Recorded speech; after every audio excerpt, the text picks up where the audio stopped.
हम PDA question कर रहे थे, मैंने जो first order linear differential equation solve करने के लिए लैग्रेंज मेथड करवाया था। लैग्रेंज मेथड में जो सोल्व होगा मैन 3 या 4 टाइप से सोल्व होता है, वो सारी टाइप मैंने धीरे धीरे करवाता हूँ। कल मैंने आपको करवाई थी। जैसे सबसे पहले तो आपने कंपेरिजन करना आना चाहिए, लैग्रेंज इक्वेशन बनाने आना चाहिए। dx के अपोन में आपने क्या लेना, जो स्मॉल p के साथ है, ठीक है। dy के अपोन में कौन लिखना है, जो q के साथ है। माइनस जेड है तो माइनस जेड ही लिखो, और dz इसके नीचे लिखना है ये जो राइट हैंड साइड में। इतना लिखने के बाद सोल्व करना है।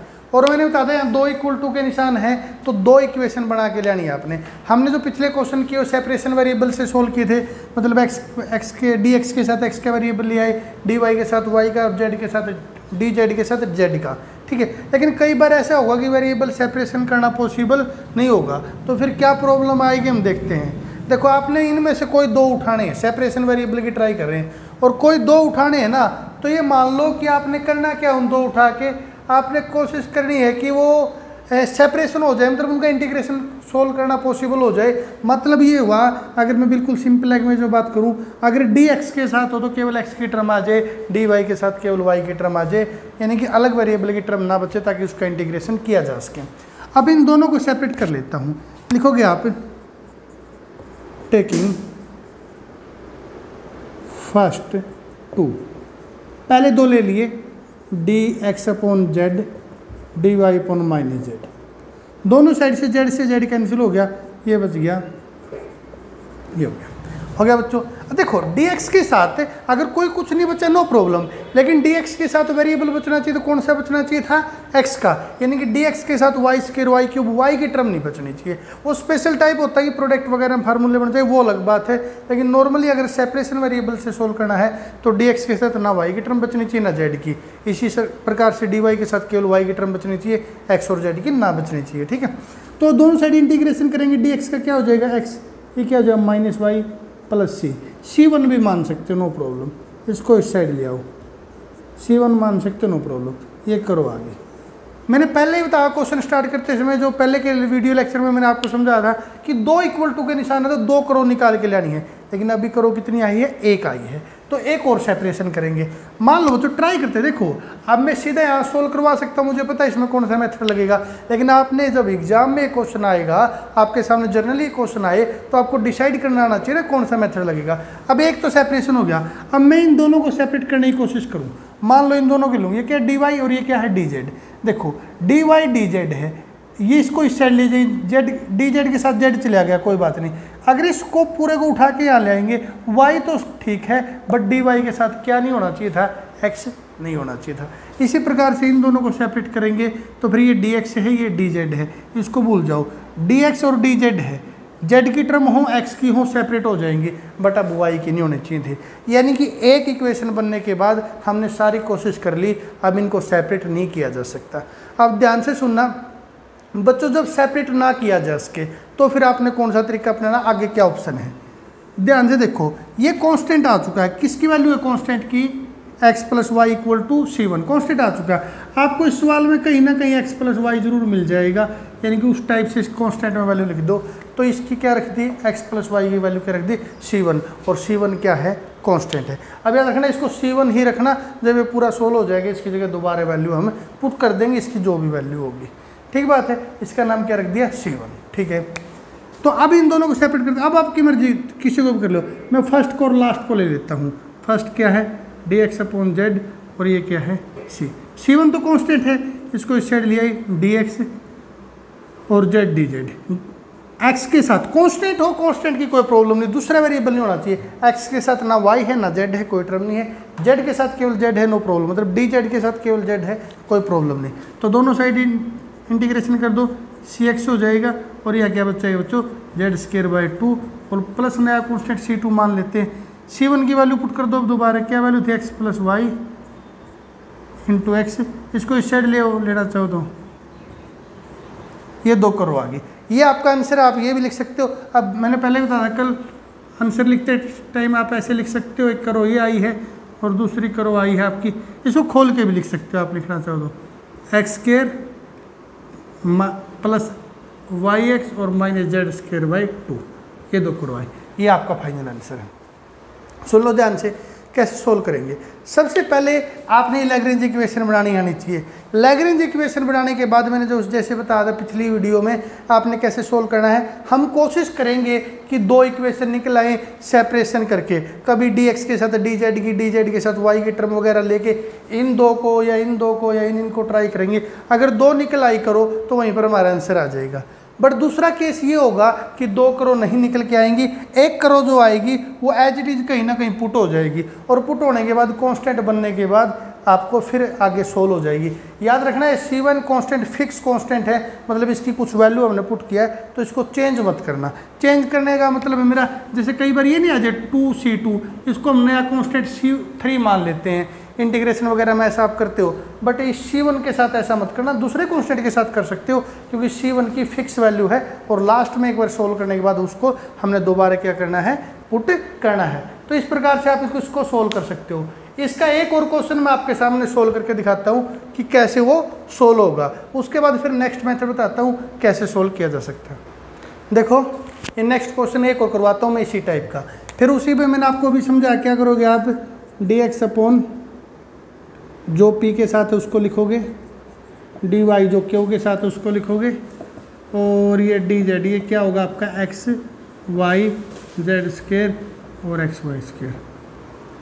फिर वही है, हमें नहीं पता है कैसे सोल्व होगा, लेकिन स्टार्टिंग से हम तो ये शुरुआत करेंगे कि 2 करोड़ निकल जाए। अगर इनमें से 2 पेयर आप सेपरेट करके सोल्व कर सकते हो तो हमारा आंसर आ जाएगा, और अगर 2 सेपरेट करके सोल्व नहीं कर सकते, आप एक सोल्व करो, एक के लिए हम फिर ट्राई करेंगे आगे क्या लगेगा क्या नहीं। ठीक है, अब और तो ये तो सेपरेट हो नहीं रहा, अब ये दोनों सेपरेट हो सकते हैं, तो वही लिखोगे आप, टेकिंग फर्स्ट 2, पहले 2 ले लिए, dy ये हो गया आपका, x को dx के साथ ले आओ और y की टर्म को dy के साथ, दोनों side integration x square by 2 y square by 2 plus constant है c, बच्चों में c बाई 2 मान लेता हूँ, क्योंकि कांस्टेंट कोई फर्क नहीं पड़ता, c बाई 2 मानूँ, 2c मानूँ, 3c मानूँ, आर्बिट्री कांस्टेंट आर्बिट्री रहता है, बस ये 2 मानने का बेनिफिट हो गया, 2 कैंसिल हो जाएंगे, बार बार लिखना नहीं पड़ेगा। ठीक है, तो 2 कैंसिल हो गए तो इसको मैं छोड़ देता हूँ, ये बच गया c, यहाँ तक आप कर लोगे। एक सेपरेट होके आ गया, अब इसकी ट्राई करेंगे, इन दोनों की ट्राई करेंगे, लेकिन हम ट्राई करने के बाद देख रहे हैं कि ये सेपरेट नहीं हो पा रहे। अगर ये सेपरेट नहीं हो पा रहे तो अब हम क्या करते हैं, इसकी वैल्यू पुट करने की कोशिश करते हैं, क्या वैल्यू पुट हो जाएगी, ये ऐसी है एक्स स्क्वायर माइनस वाई, तो इसकी वैल्यू पुट करो तो बन जाएगा डी जेड, ये बन जाएगा एक्स वाई जेड स्क्वायर, और ये बन गया सी मतलब कांस्टेंट। लेकिन फिर बोल रहे हैं एक बात का ध्यान रखना, ये कांस्टेंट फिक्स है, इसकी बाद में वैल्यू आप लोगों ने पुट करनी है, तो इस कांस्टेंट को एज इट इज रखना, इसको चेंज मत करना, आर्बिट्री कांस्टेंट नहीं रहा अभी ये, इसकी कोई फिक्स वैल्यू है इस करोगे अंदर। ठीक है, तो देखना अब आप ये दोनों भी ले सकते हो, दोनों भी सेपरेट हो रहे हैं, ये दोनों भी ले सकते हो, अब आपकी मर्जी है, तो मैं दोनों ले लेता हूँ, अब आपकी मर्जी, जो लेना चाहो ले इसको।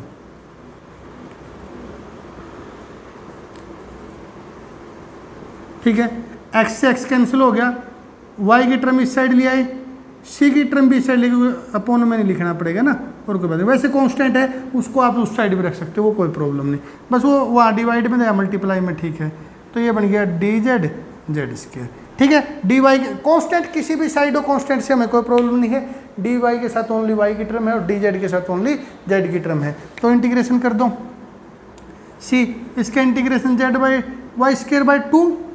ठीक है, इसका integration 1 by Z square, 1 by Z square का इंटीग्रेशन क्या होगा, -1 बाई जेड, और प्लस कांस्टेंट मान लेते हैं, ये होगा बच्चों।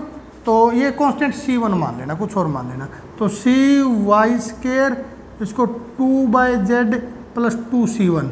ठीक है, सी की वैल्यू पुट कर दो, क्या थी, X square minus Y square into Y square, इसको इस साइड ले आ सकते हो, इसको नया नाम मान सकते हो, C3 मान लेना, नो प्रॉब्लम, C2 भी मान सकते हो, जो आपको अच्छा लगे। तो ये 2 करो आगे, इनको ब्रैकेट के रूप में लिख दो, जैसे मैंने आपको समझाया था। तो इस टाइप के क्वेश्चन हो सकते हैं। फिर मैं आपको बता रहा हूँ क्या प्रोसीजर आपके माइंड में रहेगा। माइंड में प्रोसीजर ये रहेगा, पहले हम सेपरेट करने की कोशिश करेंगे, अगर 2 पेयर सेपरेट हो गए, 2 करो निकल आई तो हमारा सवाल वहीं पर समाप्त। अगर 2 नहीं आई तो हम एक सेपरेट करेंगे, एक सेपरेट आने के बाद हम देखेंगे भाई सेपरेट तो आगे हो नहीं रहा, तो उसकी वैल्यू पुट कर लें, और वैल्यू पुट करने पर कांस्टेंट हो जाएगा और फिर सेपरेट हो जाएगा, तो उस कांस्टेंट की दोबारा वैल्यू पुट कर देंगे। इस प्रकार से आपको फाइनल आंसर आ जाएगा। तो क्या से सोल्व होती है first order linear differential equation. Lagrange method ऐसे कंपैरिजन करके निकाला जाता है, मैंने वो आपको समझा दिया। उसके बाद सेपरेशन वेरिएबल, सेपरेशन ना हो तो एक कांस्टेंट ले आके उसकी वैल्यू पुट करने के बाद सेपरेशन, और अब इसके बाद जो है वो इंटीग्रेटिंग फैक्टर का जो मेथड है वो रहता है, वो भी मैं आपको करवाऊंगा। ठीक है, देखो बच्चों इसके बाद मैं इंटीग्रेटिंग फैक्टर वाला आपको करवा रहा हूँ। लैग्रेंज में वहाँ कंपेरिजन करने तक सेम है, जो p के साथ है उसको dx के अपोन में, जो q के साथ है उसको किसके अपोन में लिखोगे dy, और जो राइट हैंड साइड है उसको किसके अपोन में लिखोगे dz। इतना करने के बाद अब ये मैन बात नहीं है कि मैं भाई लैग्रेंज मेथड बताऊंगा आपको, सॉरी इंटीग्रेटिंग फैक्टर बताऊंगा, इंटीग्रेटिंग फैक्टर का आप रट्टा मार के ले जाओ, ये बात नहीं है। अब सुनना, पेपर में अब तो मैं आपको बता रहा हूँ भाई इंटीग्रेटिंग फैक्टर से सोल्व हो गए, पेपर में आपको थोड़ा बताया जाएगा कि ये इंटीग्रेटिंग फैक्टर से सोल्व होगा, पेपर में तो आपने खुद देखना कि इसके ऊपर कौन सा मेथड लगेगा। अब सुनो, हम रट्टा मार के नहीं जाएंगे ना, मैथ में कुछ रटा जाता, हम तो सोचेंगे सबसे पहले हम सेपरेशन वेरिएबल करने की ही सोचेंगे पेपर में। देख लो ट्राई करके, इनको सेपरेशन वेरिएबल नहीं किया जा सकता। फिर उसके बाद कौन सा मेथड था भाई, दो सेपरेट हो जाएं, फिर एक की कांस्टेंट वैल्यू पुट कर जाए, फिर नेक्स्ट करें। बट कांस्टेंट वैल्यू पुट करने के लिए दो तो होने चाहिए सेपरेट, इनमें से दो भी नहीं हो रहे, तो अब तीसरा मेथड बच गया आपका इंटीग्रेटिंग फैक्टर। ध्यान से सुनना बच्चों, इंटीग्रेटिंग फैक्टर क्या है। आपने तीन ऐसी टर्म ढूंढ के लेनी है, ध्यान सुनना, तीन ऐसी टर्म ढूंढ के लेनी है। एक को इससे मल्टीप्लाई करूं डिनोमिनेटर से, केवल डिनोमिनेटर से, डीएक्स से नहीं बोल रहा मैं, केवल डिनोमिनेटर से। एक को इससे मल्टीप्लाई करूं, एक को इससे, और जोड़ने के बाद जीरो बन जाए। ध्यान से सुनना, आपने तीन ऐसे चीज़ ढूंढ के लेनी है, ऐसे मतलब फंक्शन ढूंढ के लेने, कोई भी वैल्यू एक्स वाई जेड में जो मर्जी आपको। एक को इससे मल्टीप्लाई करूं, एक को इससे मल्टीप्लाई करूं, एक को इससे मल्टीप्लाई करूं, ठीक है, और वो जोड़ूं और फिर क्या बन जाए जीरो, तो हमारे इंटीग्रेटिंग फैक्टर होंगे। अब कोई सर कुछ भी मल्टीप्लाई कर दे, अब कुछ भी मल्टीप्लाई कर दे उसका इंटीग्रेशन करना पड़ेगा। अब उसका इंटीग्रेशन करना ही नहीं आता, तो आपने मल्टीप्लाई कर लिया तो उसका बेनिफिट थोड़ा ही होगा। तो मैं आपको बताता हूँ इंटीग्रेटिंग फैक्टर 99% क्या होता है। dx के साथ मल्टीप्लाई तो कुछ भी कर दो, लेकिन कोशिश करना केवल x की टर्म मल्टीप्लाई करो या फिर कांस्टेंट करो। dy के साथ मल्टीप्लाई कुछ भी करो, आपकी मर्जी है, बट कोशिश करनी है आपने कि केवल और केवल किसकी टर्म मल्टीप्लाई करो, y की या फिर कांस्टेंट। इसी प्रकार से dz वाले के साथ कुछ भी मल्टीप्लाई करो, केवल डिनोमिनेटर को मल्टीप्लाई करना है, ठीक है, कुछ भी मल्टीप्लाई करो, लेकिन केवल किसकी टर्म होनी चाहिए, z की होनी चाहिए, ठीक बात है। तो इस प्रकार से आपके मल्टीप्लायर बन जाएंगे, कांस्टेंट हो ये इस प्रकार से जो मैंने बताया, इसके साथ केवल x की टर्म, इसके साथ केवल y की, इसके साथ केवल z की। कहते हैं सर क्यों ऐसा नहीं हो सकता इसके साथ y की मिल जाए। रेयर चांस में बहुत स्पेशल टाइप के इंटीग्रेटिंग फैक्टर ऐसे भी होते हैं कि इसके साथ y की टर्म मिल जाए, लेकिन बच्चों अगर इसके साथ y होना तो फिर इसके साथ x भी होना चाहिए। यानी कि अगर dx के साथ आप y मल्टीप्लाई करोगे ना, फिर dy के साथ आपने x करना पड़ेगा ताकि इंटीग्रेशन होगा, प्रोडक्ट बन जाए। ये किसका इंटीग्रेशन है, y इंटू एक्स का है ना, ऐसे ही होगा, y as it is X का dx plus x as it is y का dy, डेरिवेटिव ऐसे होता है। अगर ये इसका डेरिवेटिव तो इसका इंटीग्रेशन है, लेकिन वो रेयर चांस में बहुत स्पेशल टाइप में होता है कि दूसरी टर्म मिल जाए। आपने मैन जो टाइप हो क्या ध्यान रखना है कि x dx का जो इंटीग्रेटिंग फैक्टर है वो x की टर्म में ही मिले, जो इसका जो इंटीग्रेटिंग फैक्टर वो y की टर्म में मिले, और इसका जो इंटीग्रेटिंग फैक्टर वो क्या मिले, z की टर्म में। कोई भी दो मिल सकते हैं, इनफैक्टली मैंने ऐसे हो सकते हैं, मैंने कहा जो दो मैं बताऊंगा वही होते हैं, कोई और भी हो सकते हैं, बस आप उसको जीरो बना, उसको वो इंटीग्रेटिंग फैक्टर है, और जीरो बनाने के बाद जब उनसे इंटीग्रेशन किया जाए वो सोल्व किया जाए इसके। तो मानता हूँ कि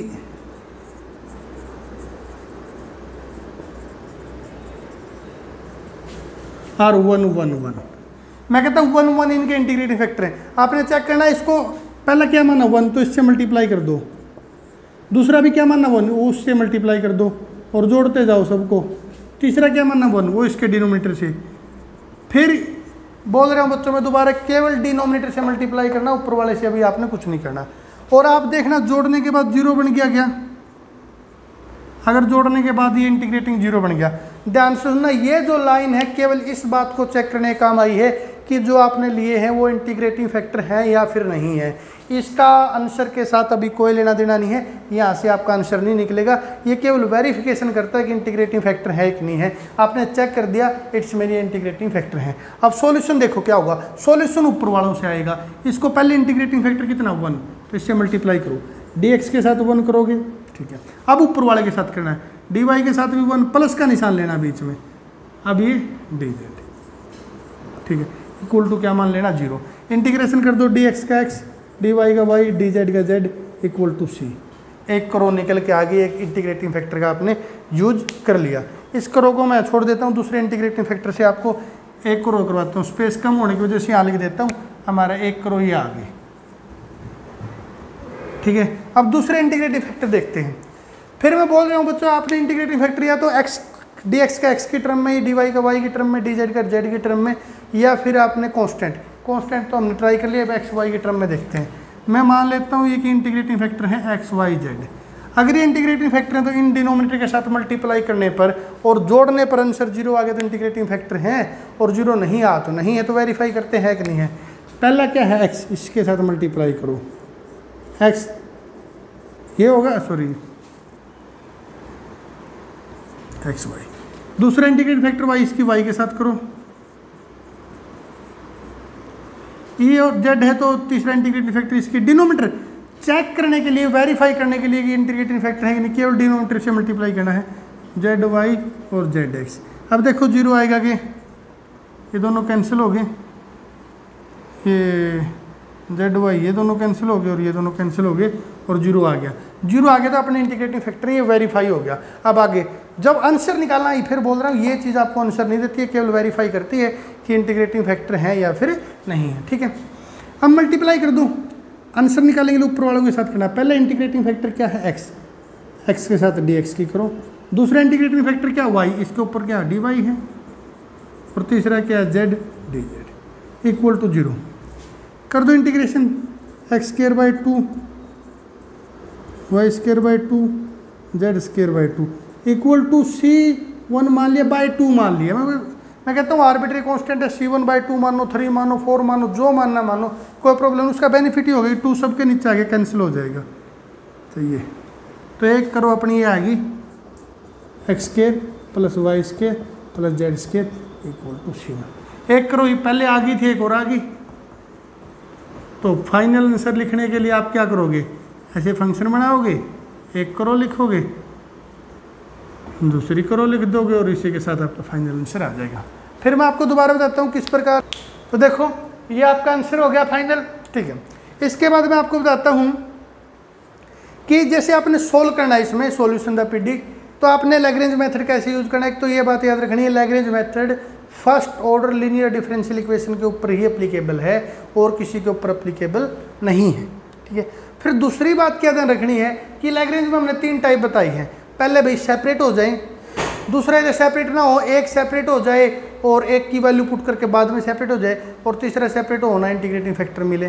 तो हमने ट्राई कैसे करना, पहले हमने सेपरेट करने की कोशिश करनी है, अगर सेपरेट ना हो तो फिर एक सेपरेट करने की कोशिश करनी ताकि वैल्यू पुट कर लें, और वो भी ना हो तो इंटीग्रेटिंग फैक्टर करनी। इंटीग्रेटिंग फैक्टर का तरीका मैंने आपको बता दिया। तो उम्मीद है कि आपको समझ में आ गया। फिर भी कोई प्रॉब्लम हो तो मेरे को बता देना, फिर आगे का काम हम नेक्स्ट वीडियो में करते हैं। ओके।